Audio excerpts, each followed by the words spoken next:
How long are you going to ignore Mahsa Amini, Iran? I'm not. I don't know why you have this like accusatory tone.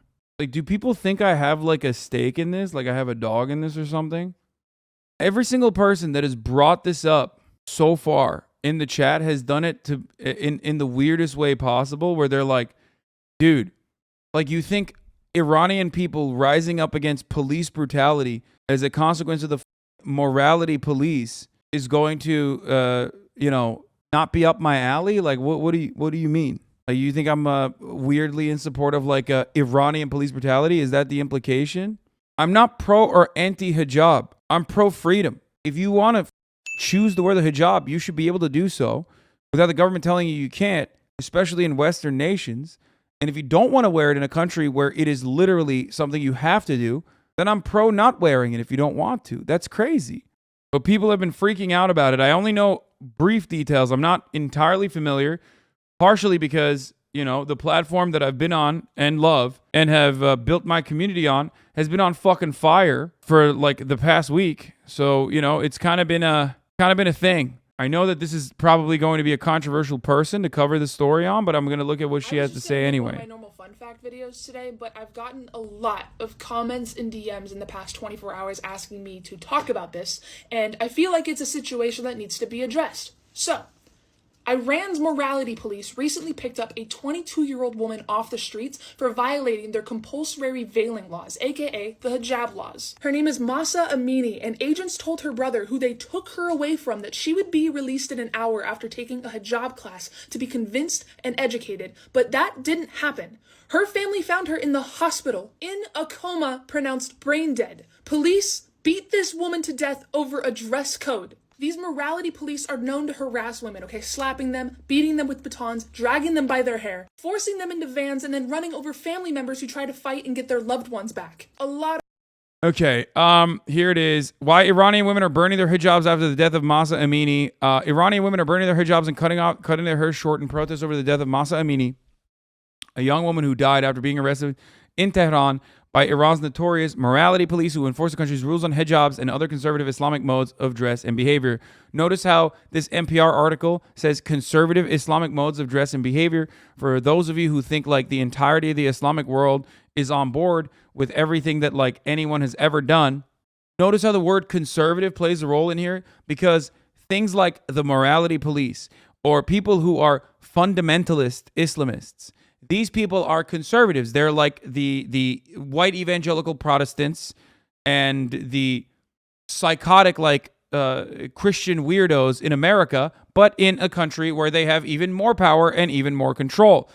Part of the reason why these extremists these extreme conservatives, extreme right-wingers have more control in countries like this is directly a consequence of America's intervention in said countries. Iran is you can literally put a direct line into how Iran turned into this theocratic nightmare, as a matter of fact, when the socialist leadership wanted to nationalize its oil refineries and its its extraction industry in general, but it was owned by British Petroleum at the time, and America and the UK directly interfered, facilitated a coup d'etat, and in the aftermath of said coup d'etat, of course, the most extreme, most hyper-nationalist, and most fundamentalist anti-American elements in the country overtook and were and have been in power ever since. So, but that's besides the point,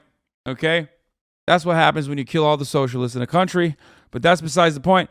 So here's what we know so far about Amini's death and the public fear it ignited and the questions that remain. Amini was arrested for allegedly breaking the hijab rules in countries like this.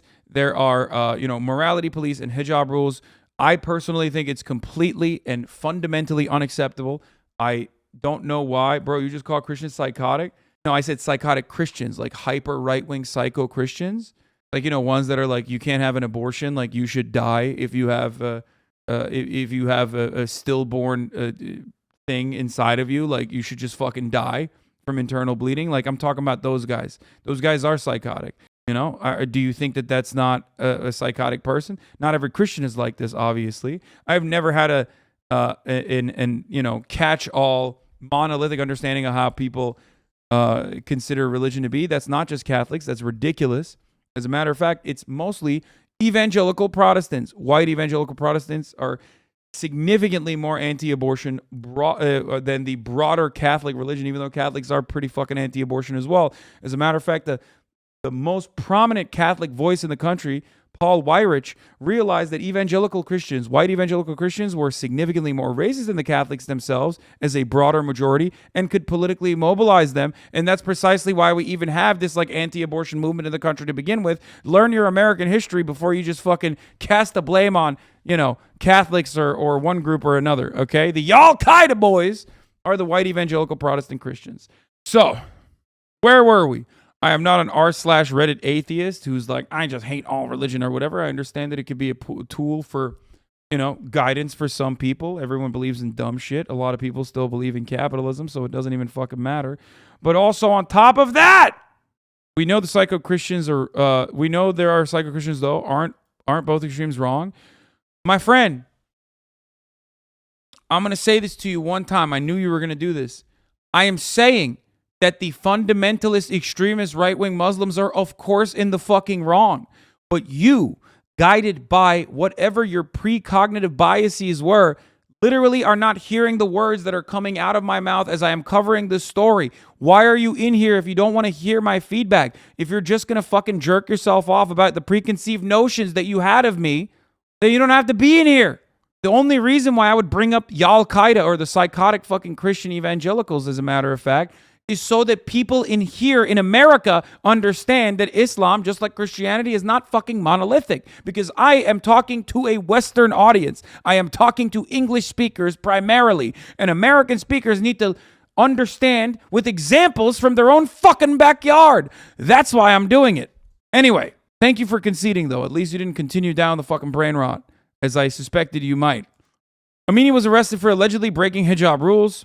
Okay, she died at the age of 22 in northern Tehran. She had been arrested on Tuesday and reportedly was taken to a hospital shortly afterwards. She suffered multiple blows to the head before she died, according to the London-based broadcaster Iran International. Amini was arrested in her brother's car during a visit to see family members in the capital. The outlet reported she was originally from Saqqez in the Kurdistan province. They beat her to death in custody.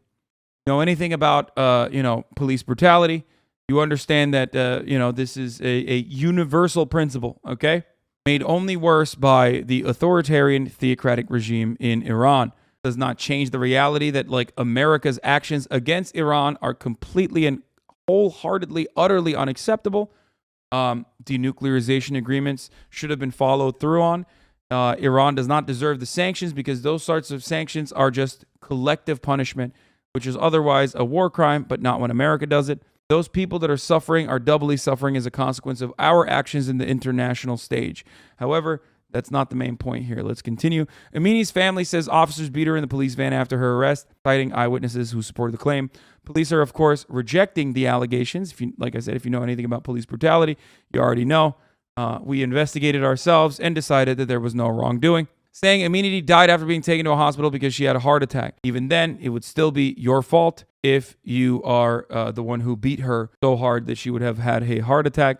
But that's not even what happened. They concussed her, and she was brain dead. Senior officials are promising a full investigation, including President Ebrahim Raisi, who called Amini's family on Sunday to assure them her death would be investigated. Your daughter is like my own daughter, and I feel that this incident happened to one of my loved ones, he said.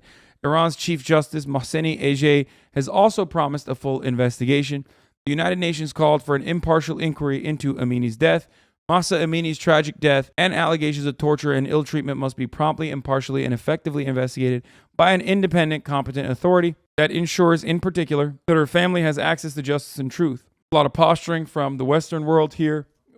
They are on the right side, but also remember that the same Western authorities that would say we need an impartial third-party investigator had a hard time when talking about the unjustifiable war crime and the execution of a famous Palestinian journalist in a raid that the IDF was conducting in one of the camps.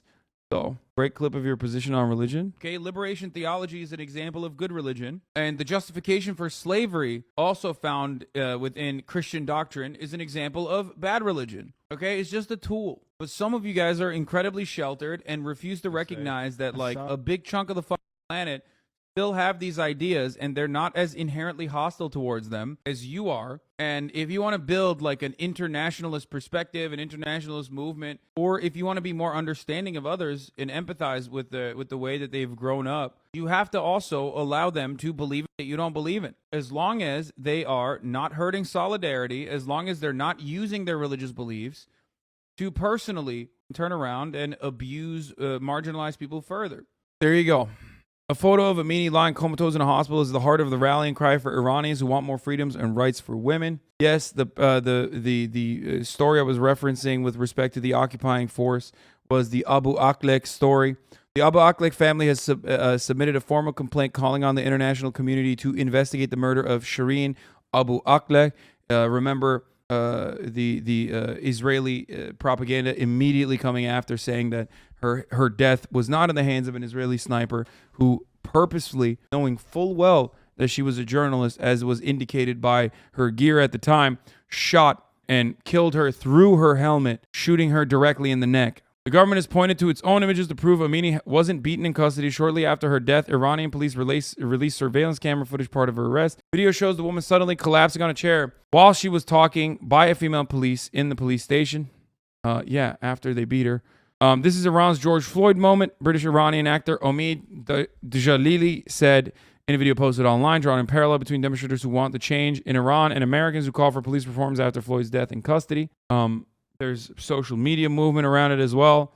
And women are now burning their hijabs in protest in their demonstrations. They've been demonstrating for nearly a week, with some women setting their headscarves on fire in the streets. Video shared by BBC lead presenter Rana Rahimpour shows women standing on top of burning police cars, rallying against the Islamic Republic. One question is whether this will stay as a hijab protest or mushroom into a larger anti-government movement. At least 7 people are reported to have been killed since the protest began throughout Iran, according to the BBC. And from what I understand, they have blackouts. They've done blackouts on the internet as well every now and then. So yeah, the government cut out the internet completely and is killing people in the streets. Yeah, that's what I've heard as well. IG and WhatsApp are currently down in Iran. And this is already an anti-government movement. Yeah, of course. What? Fuck Iran.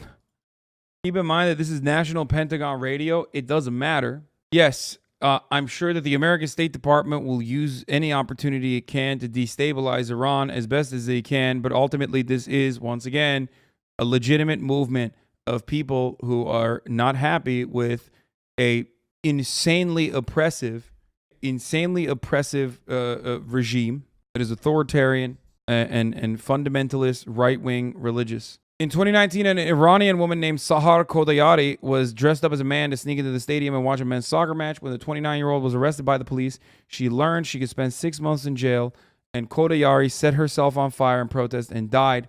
And the incident sparked outrage in the country and beyond over the strict rules and consequences for breaking those rules that women in Iran face every day. Gender-based violence against women, including so-called honor killings, continues in Iran. The country's laws do little to protect them, experts say.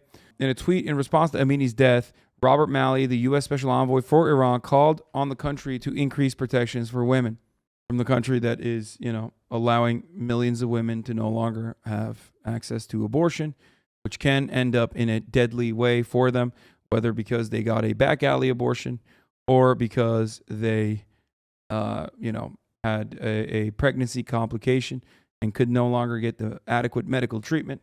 We are doing that. Just saying, everybody has different ways of fucking over women. Just remember that. Can you get an abortion in Iran? Yes, but that doesn't make them better in terms of women. Do not misunderstand me. It's not only the hijab. People are tired of the dictatorship and getting treated like garbage. I think part of that is the economic destabilization that America has put on top of Iran, for the record. It's just overall economic instability, volatility caused by that. The government takes actions that are more strict than usual in times like this. And here we are.